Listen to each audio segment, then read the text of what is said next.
Hi everyone, it's Sarah Miller from the Gertis team of Long and Foster Real Estate, and I am here with part 3 of your 3-part series on what to do when my offer has been accepted on my dream home. In our first part of the series, we talked about the first 3 steps.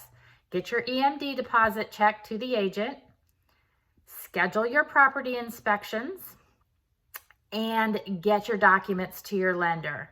That was part 1. Part 2 was to answer all the questions from your title company and make sure that you get that information to them so they can get you a free and clear title. Number 2 was an appraisal. Your lender will take care of that, but that is what will happen next. And then the third thing is your homeowner's insurance. You're going to need to choose a homeowner's insurance company. So that was part 1 and part 2 of what to do when your offer has been accepted. Now, here's part 3 and the home stretch. Part 3 is you are going to want to make sure you turn on your utilities. The water's automatically done by the title company. Not everyone knows that. And sometimes they assume the electricity is done as well. Well, it's not. The electricity is turned off by the seller and turned on by the buyer.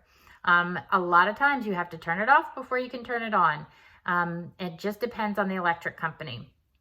Also, sometimes electric companies have a little trouble finding the actual address. That's just a little tip from something that has happened to me before. It's crazy. I don't know how they didn't have any trouble charging someone, but anyway, the next thing is kind of obvious. You're going to make sure that that scheduled closing date is on your books and that you have prepared, whether you have to take work off for it. You must be in person and come to closing with your IDs. And then the last thing are walkthroughs. The walkthroughs are twofold. The first one that I would always do is one based on inspection. Sometimes you only need to do one if there hasn't been a lot of things that need to be done to the home or they weren't very extensive. But if there are things that you want to confirm that they were done properly, you might want to schedule that walkthrough 3 to 4 days ahead of time in case there's something that wasn't done to your satisfaction and you can have them redo it. The next thing you want to do is just before settlement, you want to do a final walkthrough. And in that final walkthrough, you're making sure that it's broom swept, that no major debris has been left behind, no piece of furniture that you can't get out of the house, things like that.